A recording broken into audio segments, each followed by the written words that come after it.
Bonjour à tous. Alors je crois que tout le monde n'est pas là, mais on va quand même démarrer pour sauvegarder l'agenda de notre invité.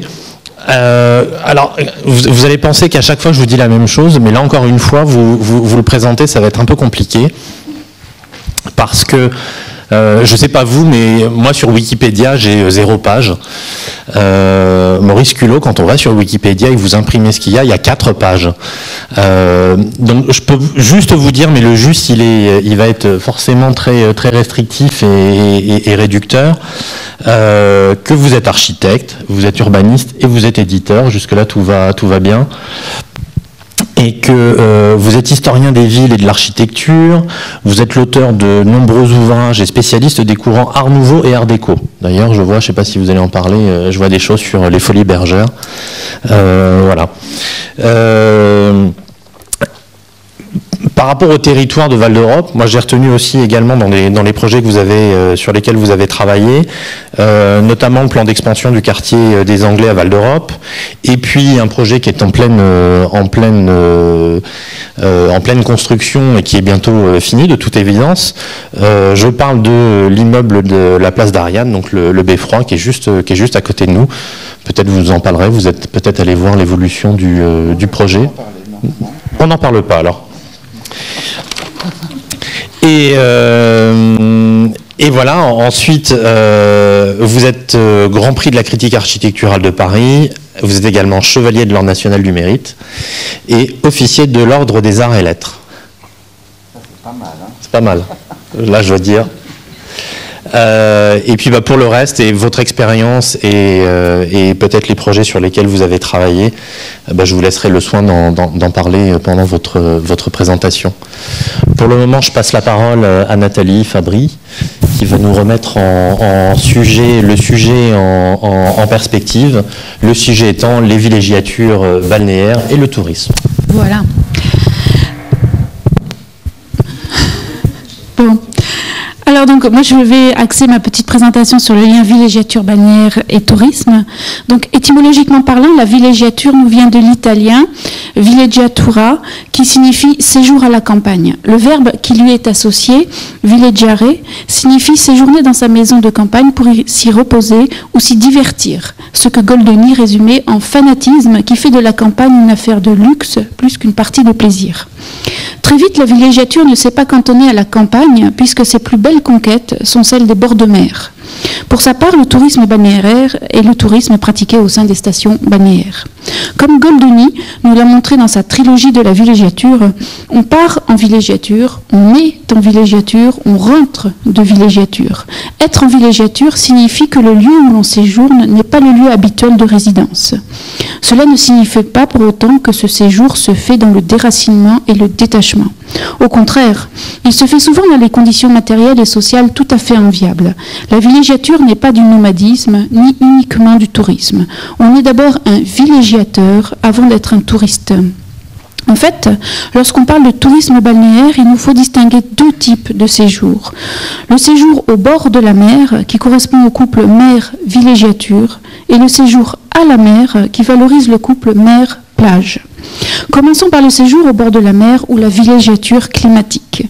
Entre le XVIIIe et le milieu du XXe siècle, les bords de mer étaient fréquentés pour leur climat et pour la beauté des lieux, sans qu'il soit vraiment question de se baigner dans la mer. La baignade en eau vive était une affaire de soins au sein des établissements spécifiques, les bains de mer. Pourtant, si la mer était peu pratiquée, on séjournait longuement au bord de la mer. Il fallait donc s'occuper. Fréquentation de salons mondains et artistiques, courses hippiques, golf, casinos, restaurants, cafés, la vie en bord de mer était un festival aristocratique ou mondain quasi permanent. La plage était une promenade, c'était un lieu de passage pour voir et être vu. Tristan Bernard n'avait-il pas écrit « J'aime Deauville parce que c'est loin de la mer et près de Paris ».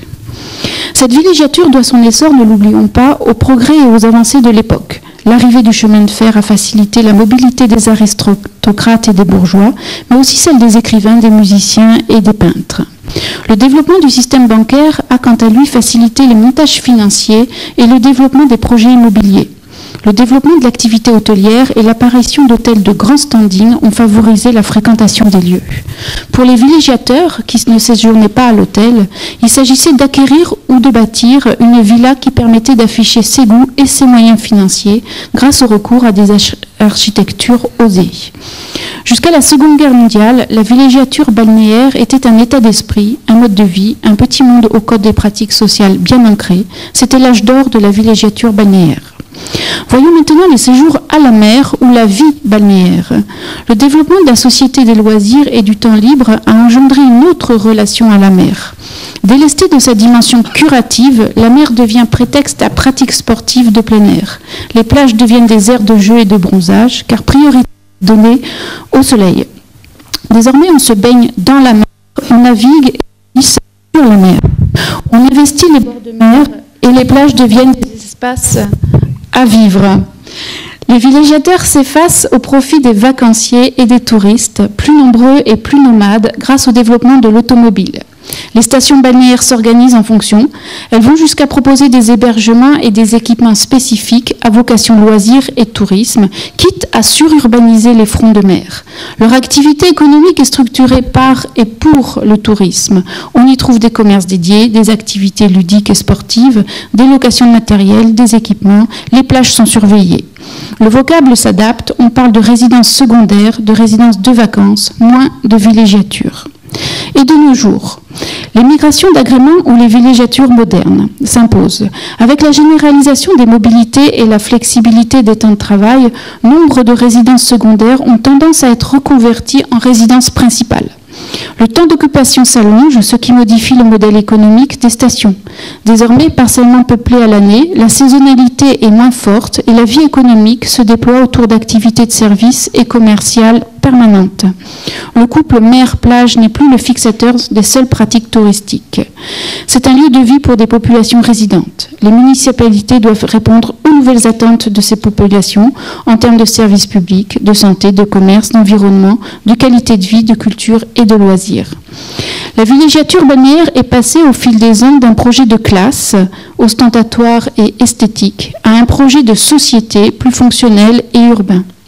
Pour conclure et revenir à l'architecture qui a toujours été un levier pour le tourisme balnéaire, je citerai l'historien Michel Melot pour qui la villégiature est le lieu de toutes les audaces, parfois de tous les caprices, mais toujours l'expression de mesures personnalisées ou de la cité idéale, enfin réalisée.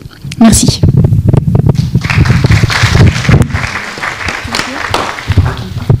Alors Maurice Culot, est-ce que pour un architecte, effectivement l'architecture balnéaire, c'est le moyen d'exprimer toute son audace et tous ses caprices? Je vais vous répondre là. Si vous voulez. Avec un micro. D'abord, bon, c'est mon micro, ça, non ? Voilà, bonjour à toutes et à tous. Il y a plus de toutes que de tous. Je vais vous dire, je vais vous faire un exposé sur image. Je viens de me rendre compte en prenant mon texte que j'avais repris celui du colloque de Cerisy. Je me suis trompé de texte. Donc ça va être interactif et intergénérationnel. Voilà, vous êtes les jeunes et on fera le... Les quoi ? Ah bon. Voilà. Je veux d'abord dire un petit mot d'actualité quand même, ne manquez pas. Vous vous intéressez beaucoup au luxe, au calme, à la volupté, à la beauté. Je pense que c'est ça la base même de vos cours. Ne manquez pas la très belle exposition qui s'est ouverte hier et avant-hier au Trocadéro, à la Cité du Patrimoine, voilà, 1925, quand l'art déco séduit le monde.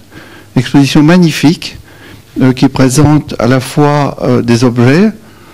L'exposition s'ouvre sur une automobile, une magnifique Bugatti, magnifique, et vous verrez des meubles parmi les plus beaux réalisés dans les années 20 et 30, ainsi qu'un grand nombre de dessins, photographies, et un petit film magnifique tourné en 1937 sur le départ du paquebot Normandie et l'arrivée à New York. Alors c'est un film en couleur, on a l'impression d'y être, et vous pouvez imaginer, les gens, je ne sais pas comme en 1900, les personnes sur le bateau sont habillées un peu comme vous et moi, Hein, de temps en temps un voile, un canotier, un chapeau, on joue au tennis, on se baigne sur le navire, qui était un peu le sommet du luxe, puisqu'au fond, le Normandie, c'était l'idée de montrer au monde, dans un paquebot, de montrer ce que c'était le luxe français. Et ça vaut la peine d'aller voir cette exposition, parce que pour comprendre l'idée du luxe français qui aujourd'hui réside dans quelques noms de parfums, peut-être un hôtel ou deux, mais c'est peu de choses, si vous voulez, par rapport à ce qu'a été ce mouvement extraordinaire qui s'est cristallisé autour de l'exposition de Paris 1925.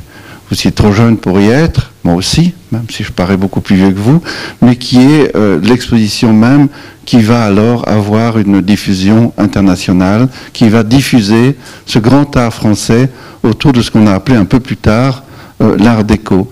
Donc je vous conseille de la visiter. Il y a un très beau catalogue édité par les éditions Norma, qui est une maison d'édition qui fait de très beaux livres sur les années 30, les années 20, 50.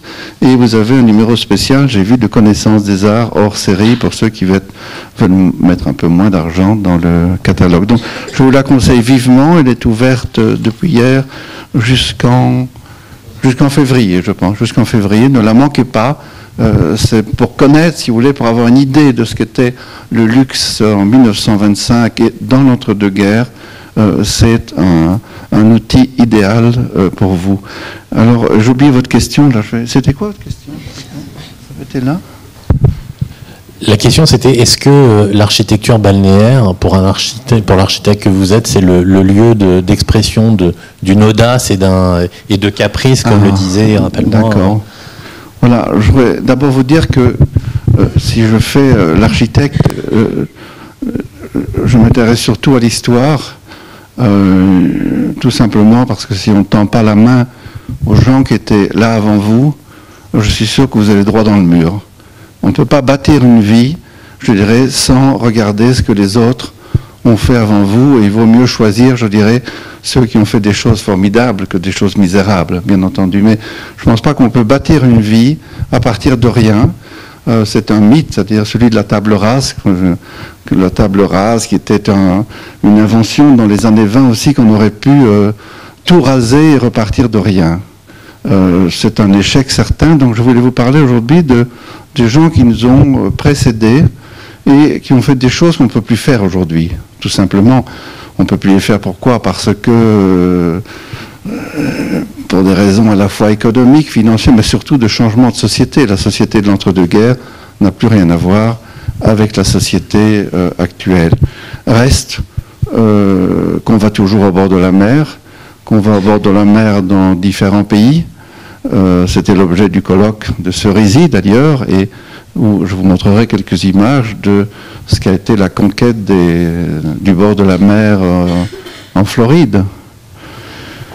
La première image que je vous montre, elle date de 1927, et elle montre l'arrivée à Douvres probablement d'un avion qui vient du Touquet, et année 20, les Anglais atterrissent au Touquet. Pourquoi? Parce que là, ils trouvent en France une liberté qu'ils ne trouvent pas en Angleterre, et ils trouvent surtout une nourriture excellente, des bons vins, des bons restaurants. La campagne anglaise, en réalité, on ne s'y promène pas comme on veut, elle est très cloisonnée, alors que cette campagne française, je dirais, leur apparaît comme un endroit de liberté. Donc, on va avoir une sorte de colonisation du Touquet au lendemain de la guerre 14-18 par les Anglais, et on voit ainsi les premiers échanges touristiques. Il faut imaginer, pour comprendre comment naît la villégiature moderne, il faut comprendre ce qu'a été la guerre de 14-18. C'est une immense boucherie qui va d'abord avoir un impact sur la société, c'est-à-dire on va tuer tellement d'hommes qu'il y aura aussi beaucoup plus de femmes que d'hommes, et ce qui va expliquer aussi des changements fondamentaux dans la société. En 14-18, les femmes travaillent dans les usines. Il suffit de regarder, il y a un film merveilleux qui s'appelle « La haine et la fureur », vous le trouvez sur Internet, et qui montre un peu, c'est un soldat qui raconte son histoire sur le front. Donc, un changement radical, pas seulement un changement technologique, pas seulement des avancées dans l'automobile, dans la voiture, dans l'hygiène, comme toutes les guerres, qui est la face positive des guerres, s'il y en a une, je dirais, qui sont des phases souvent techniques ou médicales. Mais la société qui naît de 14-18 est une société moderne et une société surtout où la femme trouve une place qu'elle n'avait pas auparavant dans notre société européenne et surtout pas à la fin du 19e siècle ici en Europe. Donc tout d'un coup, si vous voulez, la femme qui a travaillé en usine refuse de retourner dans ses foyers, elle exige d'avoir un travail, d'entrer dans le monde du travail. C'est un bouleversement radical. Et l'abbé Pierre, qui était un vieux conservateur abominable, disait toujours, ça irait mieux en France si les femmes ne travaillaient plus. Oui, bien sûr, ça irait mieux, il y aurait moins de chômage. Mais donc, il faut se mettre cette idée en tête que, au lendemain de la guerre, on entre dans une société complètement différente. Et de plus, c'est une société qui a tous les attributs de la société d'aujourd'hui. Vous avez la voiture, l'avion, la radio, un peu la télévision qui va arriver, mais surtout le cinéma.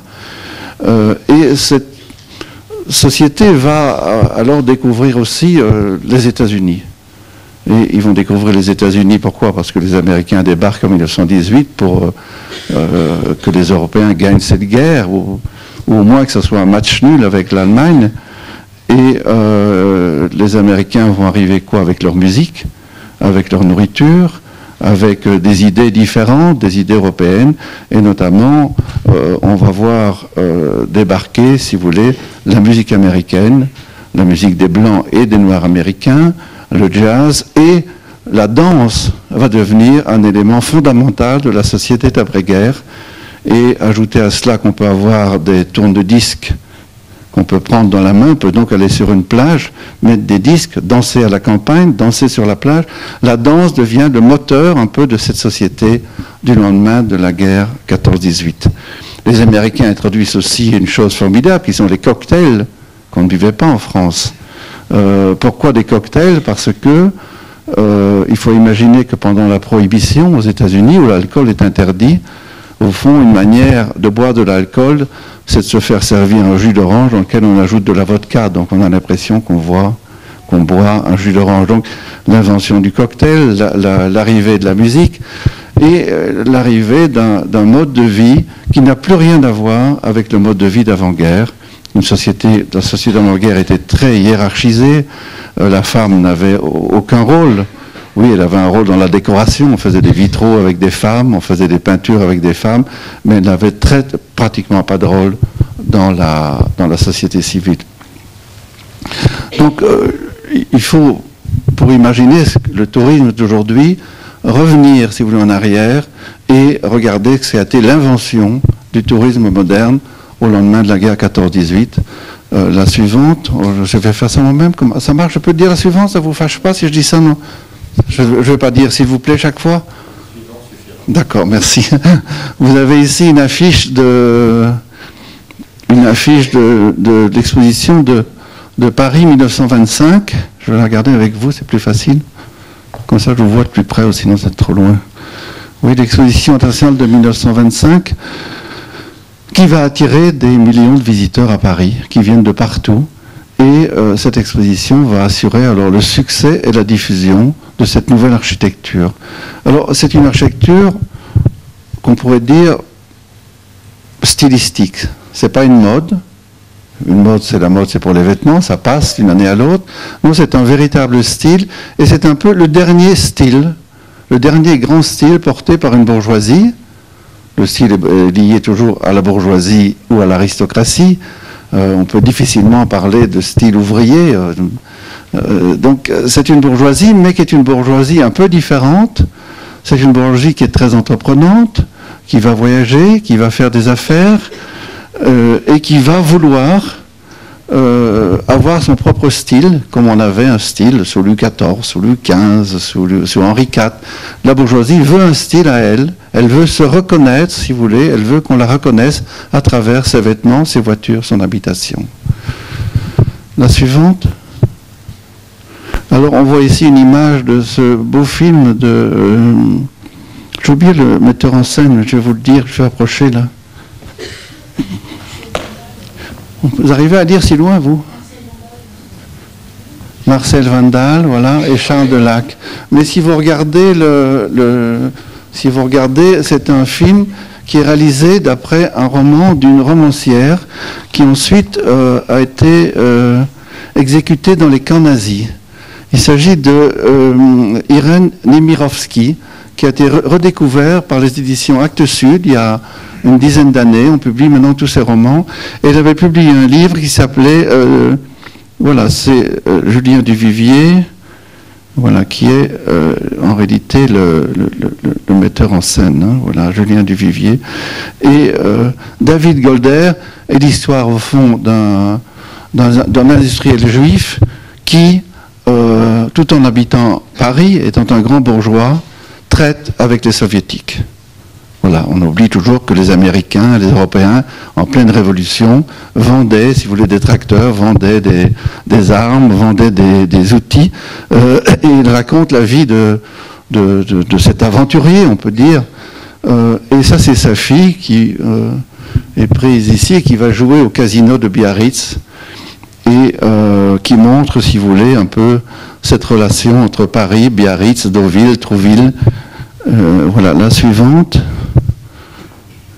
À partir du moment où, au lendemain de la guerre, il y a de nouveau de l'argent disponible, qu'on peut de nouveau se promener un peu partout en Europe, évidemment, la concurrence entre les cités balnéaires va s'établir et chacun essaye d'avoir quelque chose que l'autre n'a pas. Donc tous vont essayer d'avoir un hippodrome, vont avoir des circuits automobiles, vont essayer d'inventer des piscines plus grandes que les autres. Les suivantes, on voit, voilà.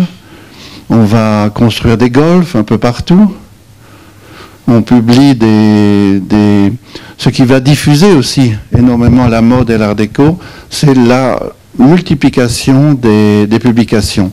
Toutes les villes publient un journal. Voici la Gazette, le journal de Biarritz. Si par exemple, on sait alors toutes les semaines qui est arrivé dans la ville, qui séjourne où et qui est là. Voilà, la suivante.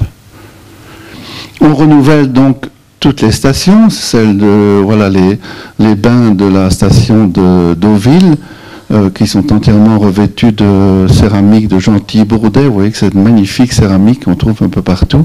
Donc, chacun essaye, si vous voulez, d'attirer une clientèle.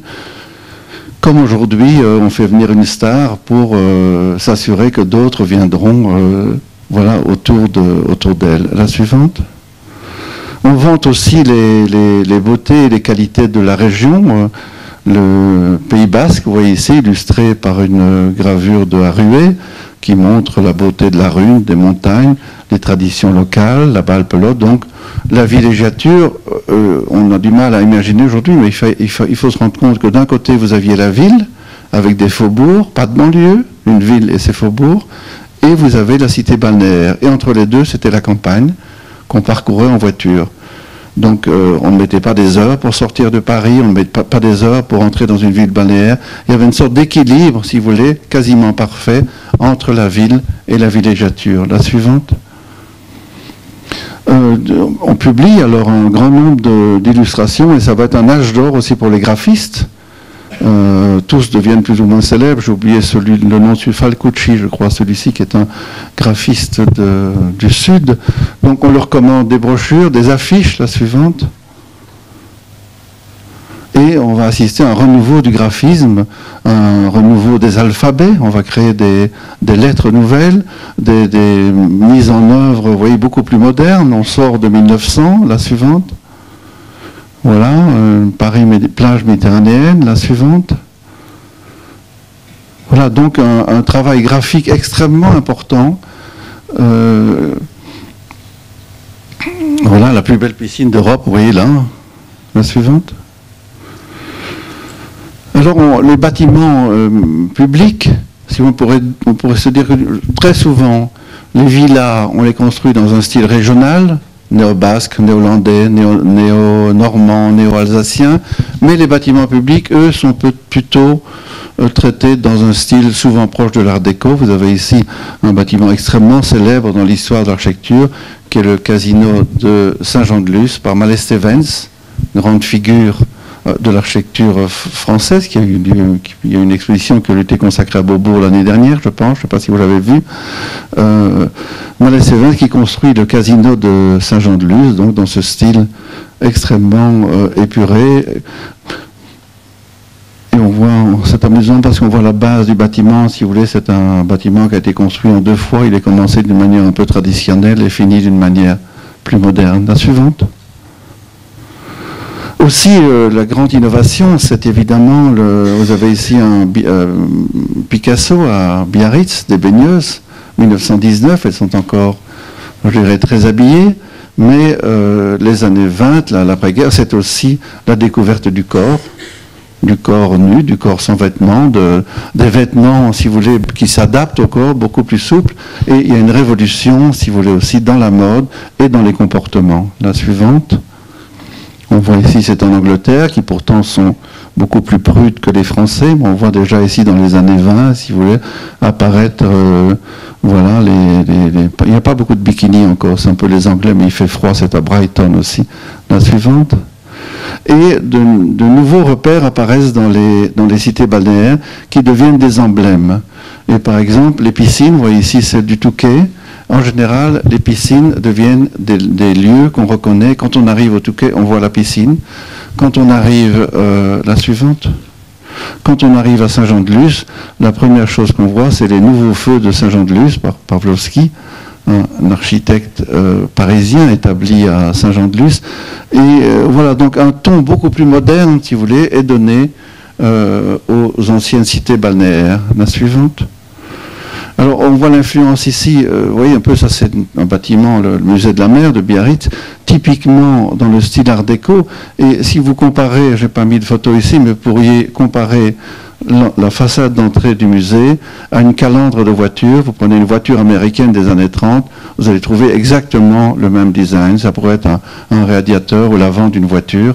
Ce lien entre l'art déco fait le lien entre la mécanique, les voitures, l'avion, et dans la décoration, vous allez souvent trouver des éclairs, c'est-à-dire l'idée de la rapidité, le soleil, des fontaines en cascade.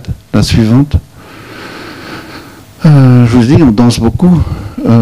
Et les plus grands artistes de l'époque vont dessiner des partitions. C'est le cas de Magritte. Magritte dessine une quantité invraisemblable de partitions de musique pour gagner sa vie. Et ces partitions, on les emporte avec soi et elles diffusent la mode. Vous avez ici un chapeau cloche très caractéristique d'une femme qui a l'air de fumer, c'est ça, voilà. Voilà. La suivante. Alors, on fait un saut aux États-Unis. Les États-Unis sont confrontés aussi à la question du balnéaire, c'est-à-dire le temps qu'on va passer au bord de la mer. Et la Floride, qui est longtemps inaccessible, simplement parce qu'il n'y a ni route ni chemin de fer, mais au début du siècle, un industriel américain va construire un chemin de fer qui va l'amener à Miami, qui à l'époque n'existe pas. C'est une ville qui a été créée exactement il y a 100 ans. Va l'amener à Miami. Un peu plus tard, ce chemin de fer va emprunter la route des Keys et il va aller jusqu'au point le plus éloigné au sud des États-Unis. Là, on retrouvera ceux qui ont l'occasion d'y aller, un lieu de prédilection d'Hemingway, voilà, qui aimait beaucoup aller dans les Keys. On y a tourné un film célèbre, ceux qui sont des amateurs de cinéma, je pense qu'il y en a parmi vous qui doivent apprécier Humphrey Bogart. Oui, vous le connaissez un peu, vous vous intéressez pas, non? Vous n'êtes pas très cinéma, je crois. Pas du tout même, c'est dommage, c'est tellement beau le cinéma. Ils ont tourné Key Largo là-bas, qui est un film formidable, avec Humphrey Bogart et Lauren Bacall. Vous la voyez un peu qui c'est, Lauren Bacall? Oui, quand même. Vous devriez cultiver un peu plus pour le cinéma, hein.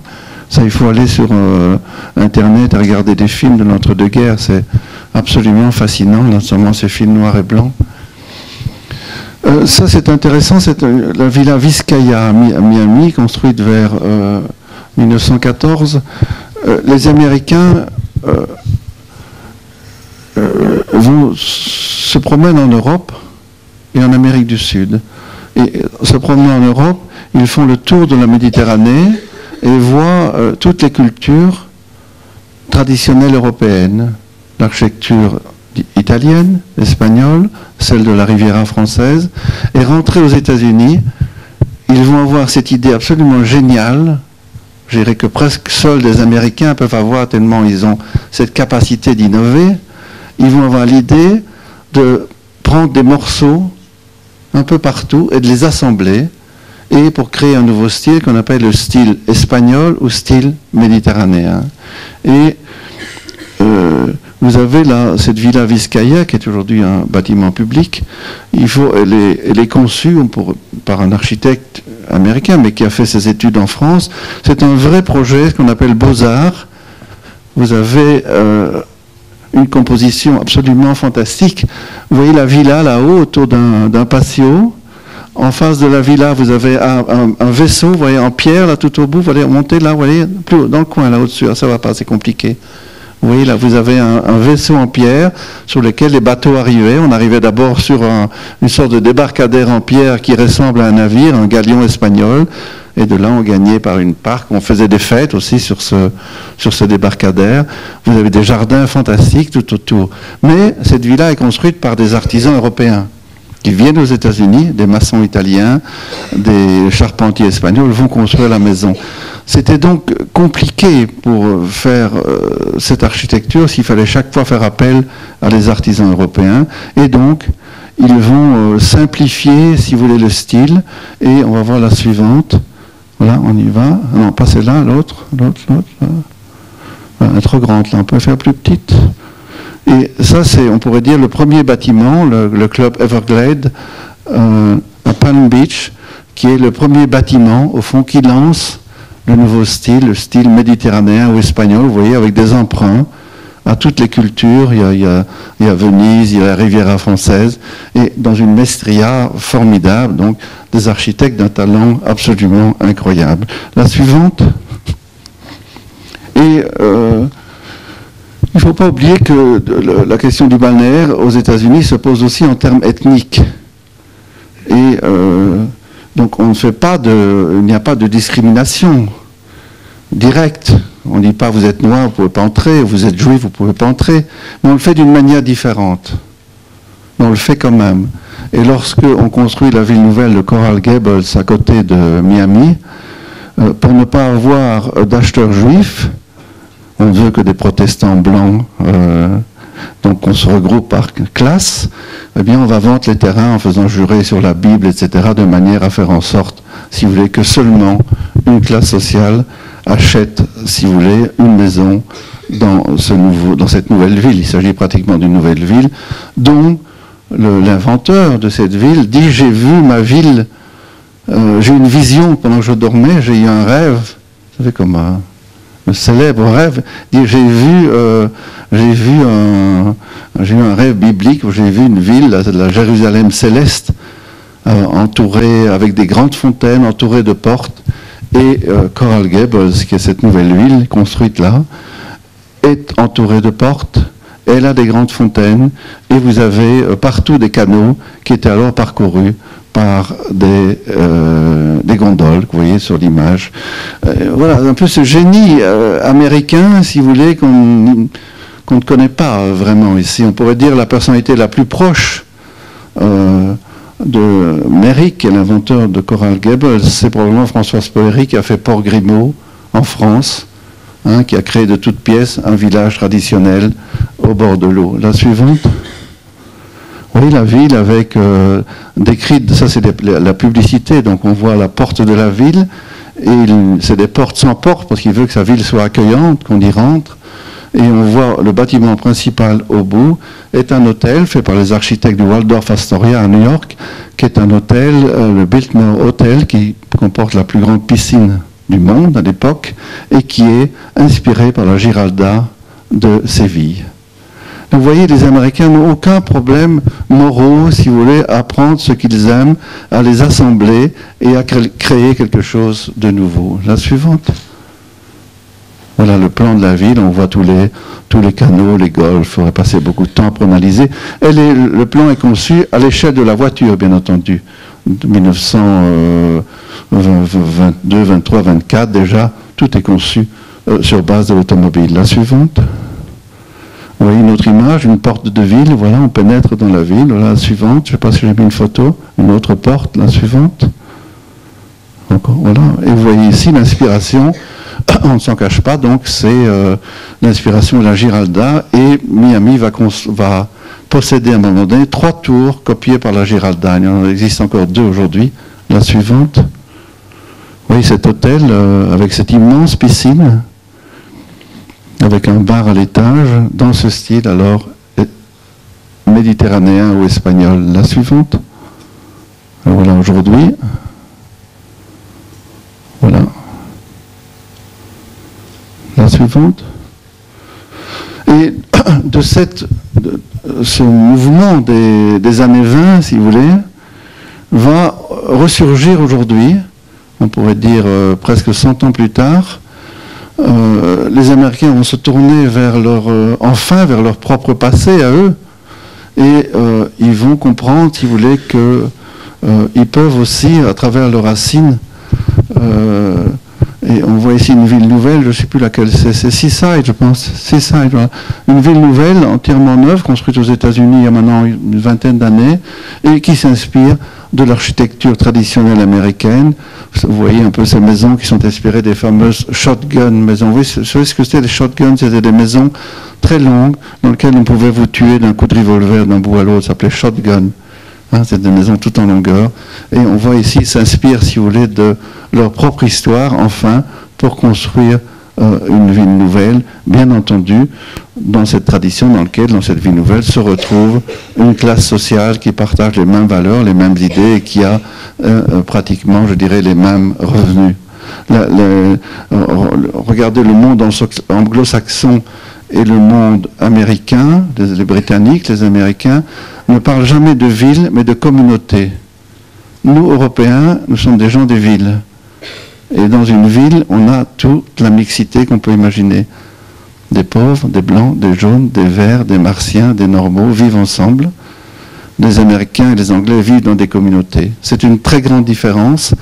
Et il faut toujours être très prudent quand on s'inspire de l'Amérique, de penser qu'ils n'ont pas du tout le même modèle de société que le nôtre. Ce n'est pas une critique, mais l'Amérique s'est constituée à partir de gens qui fuyaient souvent la répression religieuse, et ils se sont retrouvés souvent en communautés religieuses réparties dans l'ensemble du pays. La suivante. Voilà, donc on voit aujourd'hui renaître un peu partout les États-Unis qui avaient sacrifié leur culture, qui avaient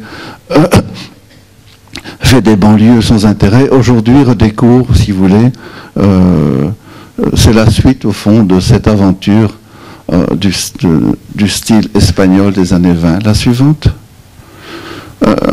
Oui, c'est une autre image un peu, c'est pour montrer un peu ce que c'était l'art déco à Miami Beach dans les années 20. Là aussi, c'est un autre programme. Miami Beach est financé essentiellement par des banquiers juifs de New York. Et eux ne veulent pas de référence ancienne, contrairement à Coral Gables. Ils veulent une architecture nouvelle et donc ils vont s'inspirer de l'architecture art déco qui, dans ces années-là, fleurit dans les gratte-ciel de New York. Et l'art déco américain est un art déco qui doit très peu à la France et beaucoup à l'Autriche, puisqu'au fond, ce sont des architectes autrichiens exilés aux États-Unis qui vont inventer leur propre art déco. Miami Beach, ce sont des boîtes à chaussures, vous le voyez là. Là, elle est toute seule, hein, mais il faut imaginer qu'elles sont toutes les unes à côté des autres, avec 2 mètres d'espace entre chaque maison. Il y a simplement 2 façades nobles qui regardent vers la mer ou vers un étang. La suivante. C'est tout un patrimoine qui a été redécouvert une trentaine d'années alors qu'il était en train de disparaître, et aujourd'hui, vous savez ce qu'est devenu Miami Beach, je dirais une des grandes capitales de la mode, et qui a redécouvert son patrimoine. On voit un peu quels sont les éléments typiques de l'art déco américain de la Floride. Vous avez aussi au-dessus des fenêtres des sourcils, vous voyez, ces bandeaux en béton pour protéger de la lumière. Et vous avez ce qu'on appelle, c'est pas dans cette maison-ci, mais à peu près ce qu'on appelle la fenêtre de Miami, qui est une fenêtre horizontale à ventelle qui permet d'assurer la ventilation des maisons. La suivante.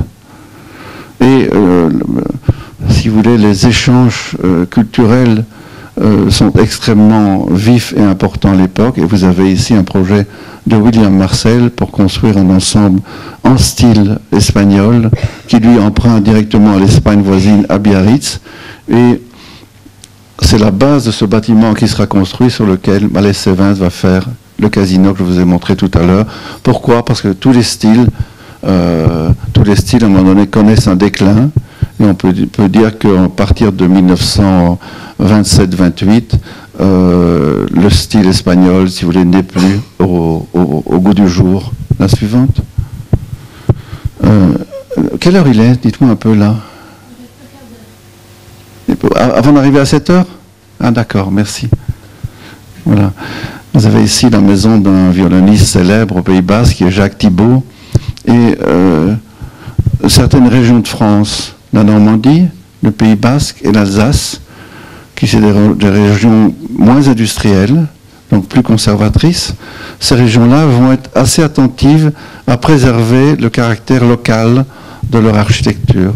Et on voit ici, c'est très compliqué de faire ça, parce que qu'est-ce que c'est que l'architecture basque? À l'origine, ce sont des fermes orientées est-ouest.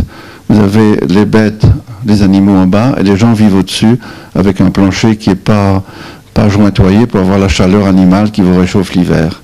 C'est très difficile d'imaginer de passer de ce modèle-là à un modèle de villa bourgeoise comme celui-là. Mais ces architectes, ils sont arrivés par une série d'astuces. Par exemple, la villa basque est une villa toujours à 2 toits, en pente, et lorsqu'elle grandit, on allonge les toits.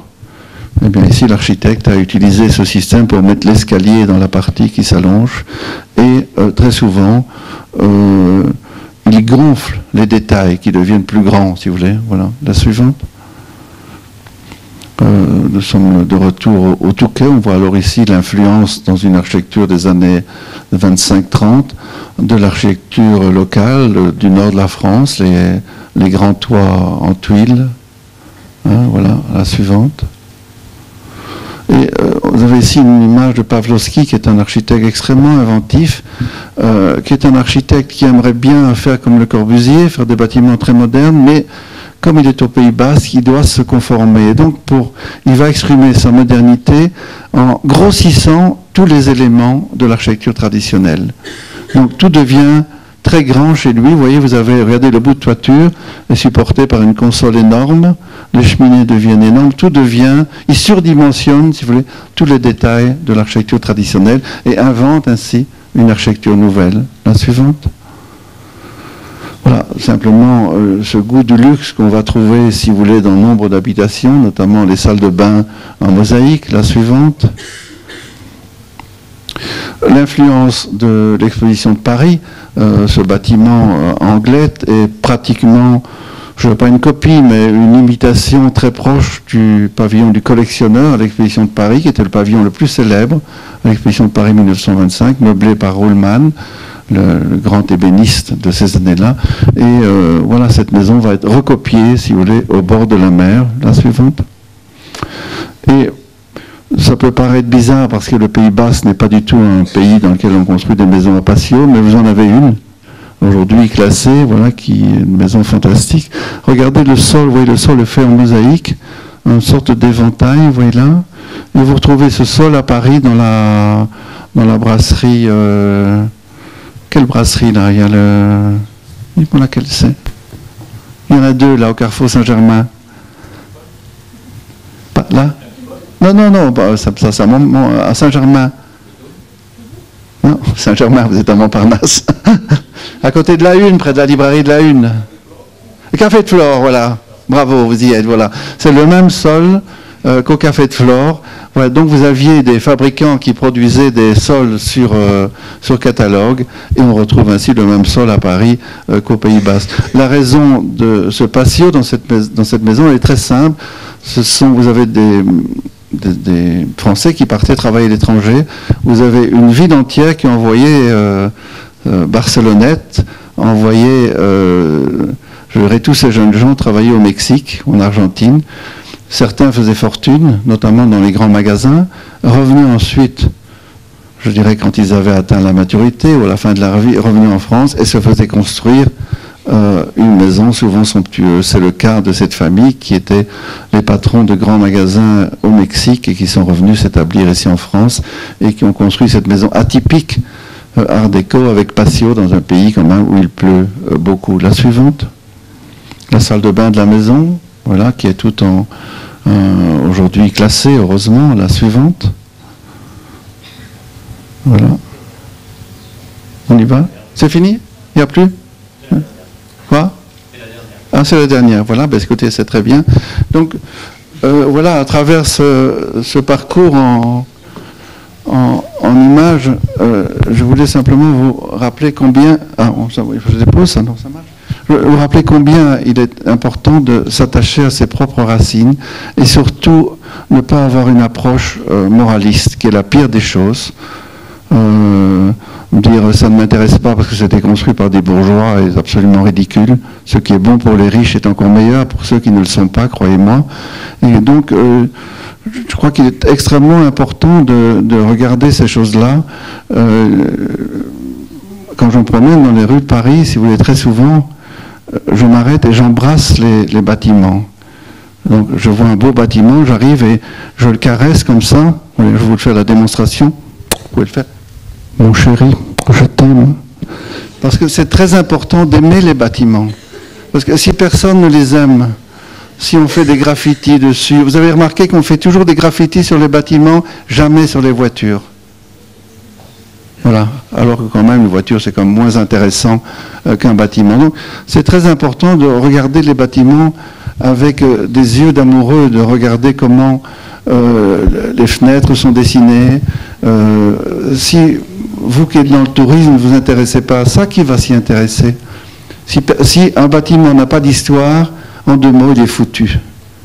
Si on ne rattache pas, si on ne met pas dans un mouvement, si on ne dit pas ce bâtiment a été construit comme ça parce qu'à telle époque, des Argentins riches sont venus en France et ont construit des jeux de pelote basque, ont construit des villas formidables, ils ont fait appel à des grands artisans. Si on ne leur donne pas une histoire, alors ils ne survivront pas. Et il faut savoir que les images, les bâtiments que je vous montre, on ne peut plus les faire aujourd'hui. On n'a plus, pas seulement les moyens, oui, on peut en faire au Qatar si on veut. Quel intérêt d'aller construire une villa au Qatar pour des millions et des millions d'euros. Donc il faut être très attentif au patrimoine parce que si vous êtes dans le tourisme, c'est la base même du tourisme. On est maintenant en train de banaliser Paris par des projets sans aucun intérêt. Mais pourquoi les gens viennent à Paris? Ils ne viennent pas à Paris pour voir des bâtiments, des élucubrations, je dirais, d'architectes. Ils viennent pour voir une ville formidable qui a des qualités qu'on ne trouve pas ailleurs, des espaces publics, des monuments. Donc il faut être extrêmement attentif. Vous devez, je pense, si vous êtes dans le tourisme, être attentif à cette qualité du patrimoine auquel malheureusement souvent les élus sont peu sensibles. Le nombre incroyable de bâtiments détruits dans les villes balnéaires, qui aujourd'hui ferait la fierté de ces villes. Je peux me vanter d'avoir fait élire le maire de Biarritz. C'est pas tous les jours qu'on peut dire ça, mais simplement parce que dans la même équipe municipale, le maire en place voulait détruire le casino de Biarritz qui datait de 1930. J'ai dit, écoutez, vous faites une bêtise terrible, c'est le dernier casino qui vous reste, ne le détruisez pas. Heureusement, un de ses assistants a compris, un adjoint au maire a fait campagne contre le maire, a gagné les élections, qui est Borotra, et depuis lors, je dirais, il a repris sa ville en main autour du casino qui est redevenu l'emblème de la ville qu'on voit sur les affiches. Donc voilà, il faut être extrêmement attentif au passé, il faut aimer ceux qui étaient avant nous, il faut essayer de retrouver leur nom, de leur comprendre. Ils ont souvent eu des vies intéressantes. Voilà, c'est tout ce que je peux vous dire. Moi, c'est formidable d'avoir 20 ans, encore pas toujours, mais ça m'a emmerdé terriblement. Ben bon, c'est pas toujours drôle, mais voilà, tendez la main à ceux qui étaient avant vous. C'est le seul conseil que je peux vous donner. Voilà, c'est déjà pas si mal après tout. Une conférence, un conseil. 6 conférences, 6 conseils. Ben voilà, on en reste là. Alors, vous pouvez poser des questions maintenant. Hein. Maurice, justement, je vous invite à vous prêter au jeu des questions-réponses. traditionnellement, ça devient une tradition maintenant, Sylvain, où on a une question un peu impertinente. Donc soit tu la poses tout de suite, ou soit on passe d'abord la parole aux participants. Elle n'est pas impertinente, mais c'est un constat aujourd'hui. Tous les grands palaces de la Côte d'Azur ou de Paris ou d'ailleurs ont été un petit peu construits, je dirais, sur un modèle sur une trentaine d'années. Et on voit aujourd'hui de plus en plus dans la concurrence pour être un palace, des palaces qui se rénovent. Alors on les voit vendre leurs meubles art déco, on les voit vendre leur patrimoine, alors certes aux enchères, donc il y a des gens qui achètent. Et je me posais la question, compte tenu de ce que vous venez de dire, est-ce que c'est pas une perte d'identité de ces palaces quand ils sont refaits, que ce soit le Ritz, le Plaza Athénée ou d'autres? Est-ce qu'on ne perd pas finalement une certaine image, même si on sait que tel un grand acteur ou que telle reine a couché dans tel lit, dans tel hôtel? Finalement, on perd un petit peu cette histoire, on change totalement le style de l'hôtel pour le mettre en design moderne, pour qu'il puisse avoir du wifi partout, pour que les gens puissent agrandir les pièces, etc. Et je me demande s'il n'y a pas une perte d'identité un petit peu de ces objets palaces qui finalement... ma foi, se standardise, même si on garde le bâti. En gros, à l'intérieur, tout change. Non, je ne suis pas persuadé. C'est au bout d'un temps, il faut bien admettre que les meubles du Lutetia commençaient à être un peu vieillots quand on y allait. Je dirais les tables étaient tremblantes. Alors on peut restaurer des choses, oui, bien sûr, mais je pense qu'il est important, c'est de créer une histoire et de le faire bien, qu'elle soit plausible, quand vous allez à la closerie des Lilas, vous allez prendre un verre dans cet endroit, vous voyez, on a mis des noms sur les tables. Hein. Ici est passé Hemingway, ici est passé tel acteur. Vous savez comment ils ont fait, hein, ils ont fait imprimer des étiquettes, ils les ont collées sur les tables n'importe où. Mais tout le monde y croit, c'est plausible. C'était plausible dans le Paris des années 30. Donc je crois que c'est plus important de reconstruire quelque chose dans une histoire que de vouloir parfois conserver des choses qu'on ne peut pas conserver. La vente de ces meubles fait le bonheur d'un nombre incroyable d'antiquaires qui les achètent et qui vont les restaurer, mais je ne sais pas, il ne faut pas pousser trop loin l'identité non plus, sinon ça devient trop compliqué tout simplement. Voilà.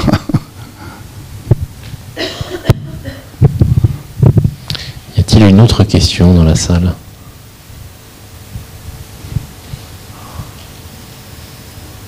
Le temps que vous y réfléchissiez, moi j'en ai une. Est-ce que, là vous nous avez expliqué l'évolution dans le temps de l'architecture balnéaire, qu'est-ce qu'il en est aujourd'hui ? Est-ce qu'on parle encore d'une architecture balnéaire d'abord ? Et si oui, laquelle ? Oui, il y a des fragments d'architecture balnéaire. Je vous ai cité tout à l'heure l'ensemble de Port-Grimaud, qui n'est pas si vieux, au fond, c'est une trentaine d'années, qui était l'œuvre de Spory, qui a été un succès, qui est toujours un succès considérable, c'est-à-dire la recréation d'un faux vrai village au bord de l'eau, avec des bateaux qui viennent près des maisons, qui rentrent sous les maisons. Ça paraît extrêmement plausible. On a un architecte assez attentif quand il a construit cet ensemble de récupérer des tuiles sur des usines existantes mais abandonnées dans la région, de les transporter de la nuit et de les faire monter le matin. Et on a ainsi l'impression, quand on se promène à Port-Grimaud, que c'est très ancien, parce que les matériaux donnent l'impression de... Cette impression, je pense qu'un projet est réussi lorsqu'il donne l'impression d'avoir toujours été là. Voilà, et je dirais comme architecte, c'est aussi ce qui me conduit. J'aime faire un bâtiment, et puis les gens n'ont pas l'impression que c'est quelque chose qui vient bouleverser tout, mais qu'il appartient à la ville, qu'il a toujours été là, qu'il fait partie d'une histoire. Alors c'est vrai que c'est pas le courant dominant, ça j'en suis conscient, et je ne vais pas non plus condamner les autres. Il est clair qu'un certain nombre de bâtiments ont favorisé l'image de marque d'une ville. Il est évident que Bilbao a été porté par son musée Guggenheim, mais il ne faut pas rêver, vous allez faire ça dans toutes les villes. Tous les maires se sont dit, je vais avoir mon Guggenheim. Non, ça ne marche pas. Ça marche dans 2-3 endroits, mais pour le reste, que la plupart des gens qui vont quand on va en vacances, si vous voulez, c'est pour trouver quelque chose qui n'est pas la même chose que chez soi. Sinon, autant rester chez soi et voilà. Et donc, on essaye de trouver quelque chose qui est dépaysant, c'est l'idée même. Alors, si je vais en vacances au Pays Basque, ce que j'aime, c'est de trouver l'architecture basque, l'ambiance du Pays Basque, parce que là, je suis dépaysé. Donc, voilà, si vous mettez des HLM au bord de la mer, à part voir la mer, l'intérêt, ça a marché un temps quand il y a eu un tourisme de masse, mais le tourisme de masse lui-même devient plus exigeant. Les Espagnols ont ruiné la ville, leurs îles comme Ibiza avec des constructions absurdes un peu partout. Ils en reviennent à partir du moment où la fréquentation commence à descendre. Ils essayent de trouver autre chose. Maintenant, à Ibiza, on fait des fêtes sur des bateaux. On amène des gens sur des bateaux et on passe toute la nuit au large. Comme ça ne fait pas de bruit dans la ville. Et donc, le tourisme lui-même trouve, si vous voulez, des solutions originales. Mais il me semble qu'en matière de tourisme, le contexte est essentiel. Je ne sais pas, on voit bien, on préfère aller dans une station de sport d'hiver qui a des chalets et qui a une ambiance traditionnelle que d'aller dans des bars et des tours. Voilà. Donc je crois que le tourisme repose sur cette idée d'être dépaysé dans un endroit auquel on peut, à travers l'architecture, l'ambiance, si vous voulez, avoir... voilà, on est ailleurs pour un certain temps dans sa vie, voilà, comme ça, voilà, simplement. Et alors... c'est le faux vieux, c'est fantastique, je dirais. Mais il y a très peu d'architectes qui sont capables de faire du faux vieux aujourd'hui, parce que d'abord ils n'ont pas appris, deuxièmement ça les dérange d'un point de vue moral. Voilà, mais voilà, donc voilà. J'ai plus oublié votre question là. Maintenant, alors vous parlez de faux vieux, mais du coup, est-ce qu'on peut imaginer un renouveau de l'architecture balnéaire ? Ou alors est-ce qu'on est condamné à être dans la duplication infinie et à figer le modèle ? Non, on pourrait... moi j'aime beaucoup le style néo-égyptien et néo-maya. Il y a très peu de néo-maya en France, je n'en connais même pas pour tout vous dire. Moi j'aimerais pouvoir construire ici à Marne-la-Vallée un quartier néo-maya. C'est assez compliqué, mais je pense qu'on arriverait en simplifiant certaines formes. Il y a aussi des animaux à mettre en scène, mais je pense qu'on pourrait y arriver. Et voilà, on pourrait imaginer une ville balnéaire qui soit néo-égyptienne, par exemple, voilà, au bord de la Méditerranée. Ça serait quelque chose d'assez curieux et intéressant. Voilà, donc on peut avoir, si vous voulez, des idées du moment qu'on fait des choses différentes, voilà, des choses différentes, et qui rappellent toujours une histoire, voilà, qui nous plonge dans le temps. Je ne sais pas si vous avez vu hier, je crois qu'il y avait le film là, sur la Grèce, là, des maisons et des ailes, ou des rêves et des ailes, comment ça s'appelle ?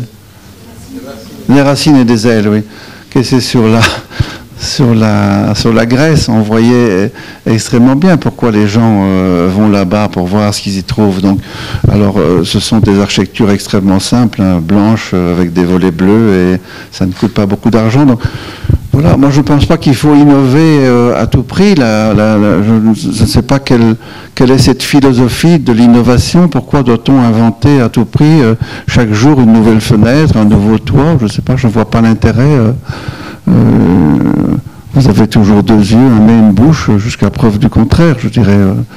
Voilà, je ne vois pas trop pourquoi il faut que quelques-uns le fassent. Mais pourquoi ça devrait être la règle ? Ça, c'est un peu plus compliqué à comprendre. Voilà. Question Bonsoir. Donc moi j'aurais une question concernant toute l'architecture balnéaire qui a été faite, je pense, après la Seconde Guerre mondiale, à Pornic, donc ces blocos qu'on peut voir sur la côte. Est-ce que vous considérez que ça fait partie de l'histoire et qu'il faut les conserver parce que en tant que tel ? Ou est-ce que ça vaudrait le coup de justement redécouvrir ces bords de mer qui ont été un peu bétonnés et créer quelque chose de nouveau, ou au contraire, vous considérez que c'est intéressant à conserver ? Je ne sais pas, je parlerai plutôt de Royan. Royan est une ville qui a été très détruite pendant la guerre et reconstruite dans un style dans le style un peu de Miami, un peu comme ça. Et c'est là, je pense qu'elle est assez intéressante. Elle est très abîmée aujourd'hui, parce que je pense d'abord, ça a été peu apprécié des populations qui étaient attachées à l'architecture traditionnelle de leur ville, mais on la restaurait avec les couleurs, elle aurait, je pense, beaucoup d'allure et exprimerait, oui, un moment de l'influence américaine, du style un peu design dans les années 50. Pornic, je vois pas, je connais très bien Pornic, je vois pas ce que vous voulez dire à Pornic. Je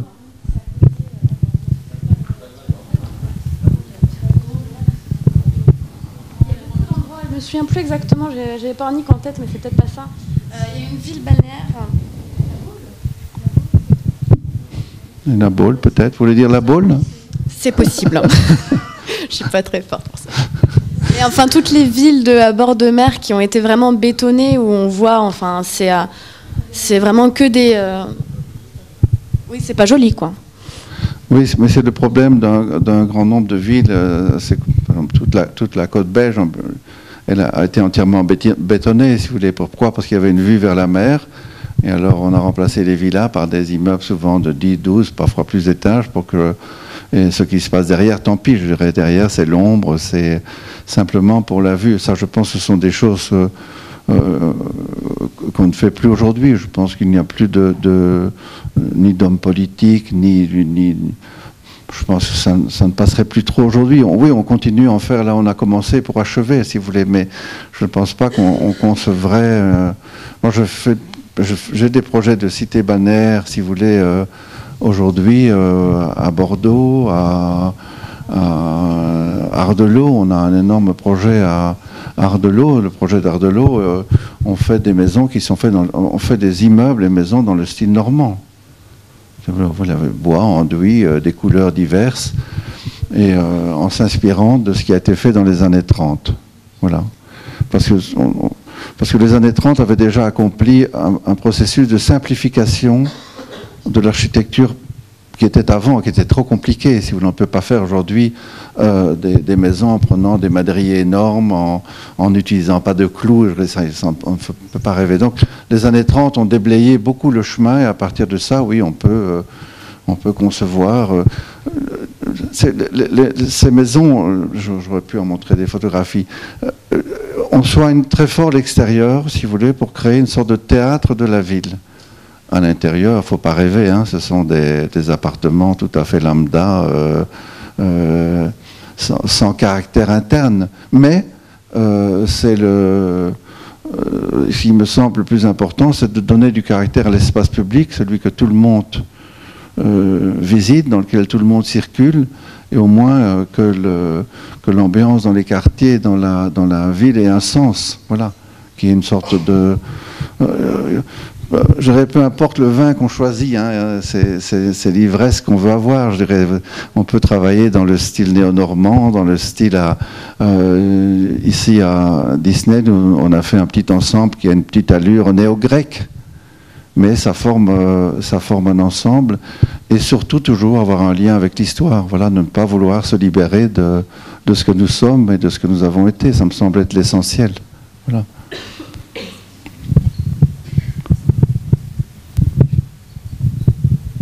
Bonsoir. On va attendre. Mais si, on me voit. Je suis là. C'est vous? Camille, je suis étudiante en Master 1. Pardon? Étudiante en Master 1. Première année. Ah, bonjour. Moi, c'est Maurice. Enchantée. Enchanté. Alors, ma question, elle ne concerne pas le balnéaire, mais elle concerne Paris. J'aimerais avoir votre avis sur les propositions faites par les architectes du Grand Paris, sur notamment le fait de positionner deux étages au-dessus d'un bâtiment haussmannien. On parlait d'histoire tout à l'heure. Est-ce que ça n'a pas affecté justement l'image de Paris, enfin d'un point de vue touristique, d'un point de vue ça va pas avoir un effet négatif sur la vision de Paris par rapport justement à l'histoire? Vous parlez du vaste projet du Grand Paris, c'est ça? Exactement. Par rapport, il y a des propositions qui ont été faites d'architectes, et j'aimerais avoir votre avis là-dessus. En fait, il y a le fait de mettre 2 étages au-dessus d'un oui, non, ça, je pense que c'est pas... une très mauvaise idée. Voilà, la ville de Paris est la ville, il faut quand même pas oublier, la ville de Paris est la ville au monde, c'est la 3e ville la plus dense, Paris. Je pense qu'il ne faut pas exagérer. Paris est suffisamment dense.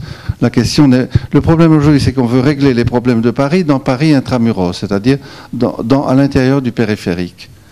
La question de Paris, elle doit se résoudre dans les faubourgs et dans les banlieues de Paris, plus dans Paris. Je dis, ça ne sert à rien d'augmenter la densité de Paris.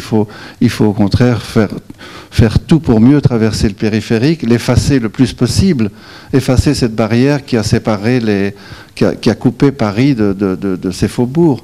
Je pense que l'accent devrait plutôt être mis là-dessus. Je ne sais pas ce qu'on peut faire si on veut dépenser de l'argent, qu'on enterre encore plus le périphérique, qu'on le couvre, mais qu'on rétablisse les liaisons d'un côté à l'autre de la ville, et surtout qu'on ne construise pas tout autour du périphérique une ceinture d'immeubles tours, ce qui ferait de Paris une sorte de ville assiégée dans laquelle on pénétrerait par une ceinture de tours. Non, je crois que la solution, mais c'est compliqué parce qu'il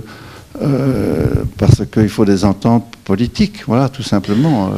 On a fait à Londres, c'est plus simple, il y a le Grand Londres, la ville d'Arles en France n'a pas ces problèmes parce que c'est la plus grande de France, mais voilà, donc dès qu'on est confronté à ces questions politiques, c'est compliqué, voilà. Mais je ne pense pas que c'est en augmentant la densité de Paris qu'on va s'en tirer, sûrement pas, parce que ça ne va créer que d'autres problèmes encore plus difficile à résoudre. Non, il vaut mieux essayer de, si vous voulez, réparer la banlieue.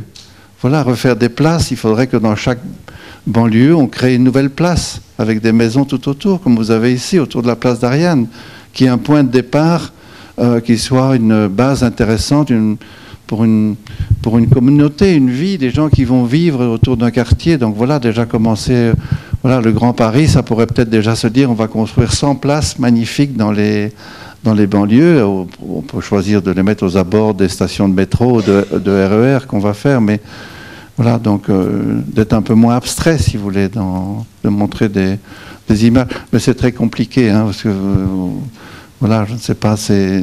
Le Grand Paris a été conçu un peu comme un spectacle dans lequel on a pris des architectes les plus farfelus qu'on a mis ensemble, qui sont... voilà. Je ne sais d'ailleurs pas ce que ça donne. Est-ce que cet atelier du Grand Paris fonctionne encore? Je ne sais pas, tu en sais, Bernard, ça ne fonctionne plus très bien, je crois. Hein, je ne sais pas. Voilà, c'est une bonne idée, mais qui paraît très compliquée à mettre en place. J'avais une seule remarque. Les guerres ont un autre avantage, c'est qu'il y a des villes qui sont rasées. Vous avez parlé de Royan. Il se trouve que j'y ai passé toutes mes vacances d'enfance, ça remonte à loin. Donc, et j'étais très très déçu en y allant il y a 4-5 ans, en y retournant, en voyant l'état de ces bâtiments qui périclitent. On a montré l'église de Royan, mais on pourrait parler du marché, de la halle, etc. Et puis de cette grande barre sur le fond de mer. Et ça a quand même donné l'occasion, que ce soit à Royan, mais dans un cas encore plus spectaculaire au Havre, de reconstituer des villes sur un nouveau modèle qui n'aurait peut-être pas été accepté finalement, et qui aujourd'hui font l'objet de classements internationaux. Alors j'aimerais un petit peu avoir votre sentiment sur finalement sur ces villes qui ont été reconstruites à partir de rien, parce que quand on voit l'expo que j'avais vue au Havre, sur la ville du Havre, totalement rasée, on a du mal à imaginer, mais ça a été aussi le cas de Caen ou d'autres villes rasées. Ces mouvements architecturaux qui ont pu de nouveau s'exprimer et créer finalement un style, on pourrait dire béton, mais un style béton noble finalement. Et j'aimerais avoir un petit peu votre sentiment sur ces villes qui ont réémergé finalement, en oubliant un petit peu leur histoire.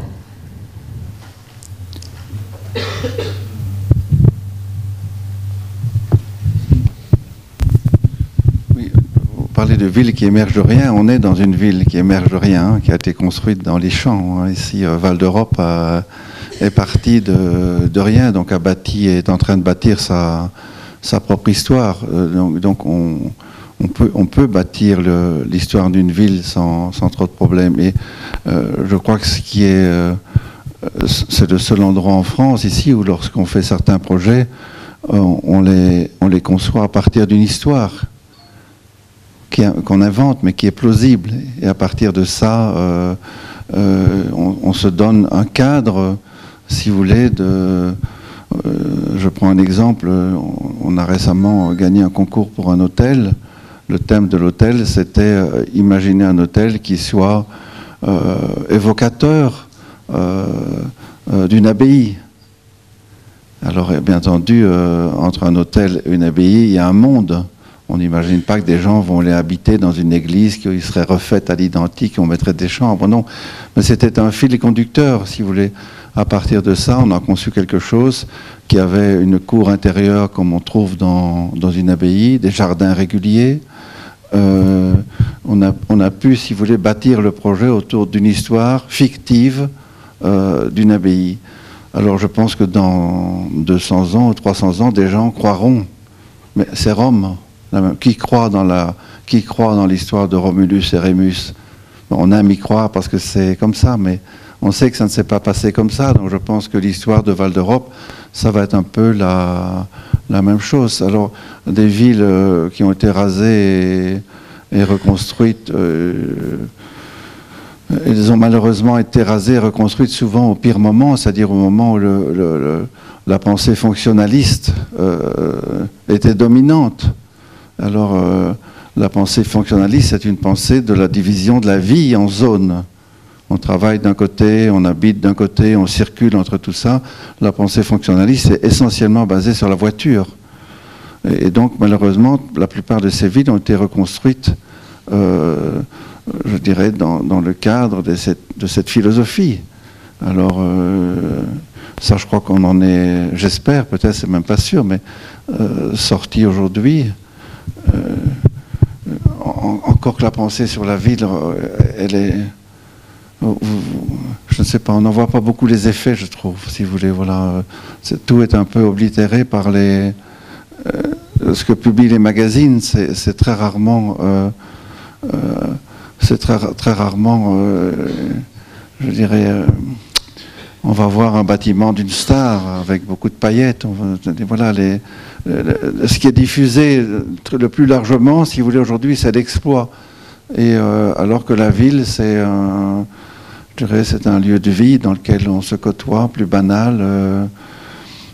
Voilà, donc on peut dire que l'époque n'est pas tellement tournée vers ça, et que l'individualisme forcené n'est pas vraiment un ami de la ville. Voilà. C'est ce qu'il faut comprendre. Alors, moi, je n'imagine pas vivre ailleurs qu'en ville. Voilà, tout ce que je peux vous dire. Je ne peux pas même imaginer que ce serait de ne pas être dans ce contexte, avec toutes les difficultés que ça représente, des loyers chers, des transports pas toujours faciles, mais je pense que c'est le lieu naturel de la vie des hommes, c'est la ville. C'est d'ailleurs la seule invention qui n'était pas dans la nature. Tout le reste y était, je dirais, la roue, le feu, on pouvait, un caillou qui roule. Mais inventer une ville, ça, c'est le génie de l'homme. Et l'homme européen, dans ce domaine-là, a été extraordinaire. J'ai fait un jour un livre sur Bruxelles, ville qui est détruite entièrement en 1695 par Louis XIV. 5 ans après, la ville est entièrement reconstruite. Et de cette ville naît la grande place de Bruxelles que tout le monde vient voir aujourd'hui. Donc voilà un exemple de ville détruite qui renaît plus belle encore de ses cendres. Malheureusement, après, on ne peut pas dire que Berlin soit plus beau aujourd'hui qu'avant les destructions. Donc il faut mettre un peu tout ça dans la balance, si vous voulez. Donc voilà. Voilà, il n'y a pas de... Je ne sais pas que dire, Bernard, à cette question-là. Je ne sais pas, c'est tellement vaste. Hein, c'est des questions tellement vastes et on est si petits, mesdames, messieurs. Hein, si petits, avec tellement d'ambition. Hein. Tu voulais être quoi, toi, Bernard? Aviateur aussi, comme moi? Non, tu voulais être quoi, toi? Architecte? Ah, voilà. Ça, c'est une vraie vocation, moi. Hein. Hein. Vous vouliez être économiste, vous? Vous vouliez être économiste? Oui. Oui. Depuis toute petite? C'est formidable, hein? Et vous voulez être quoi, vous voulez être quoi? Vous êtes des... Comment ça s'appelle votre métier là? C'est un nom? Comment? Ça s'appelle quoi?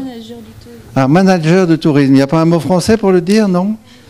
On est obligé de passer par l'anglais là. Hein? Bien écoutez, voilà, hein, on va se souhaiter une bonne soirée. Et je vous remercie d'avoir été si nombreux à venir. On est arrivé au bout là, non? Eh bien écoutez, merci beaucoup. Maurice, c'était... merci. Je pense que vous nous avez prouvé que le tourisme, l'architecture est support de tourisme, mais qu'aussi c'est une raison de voyager. Non. En tout cas, merci beaucoup. J'espère que ça vous a intéressé.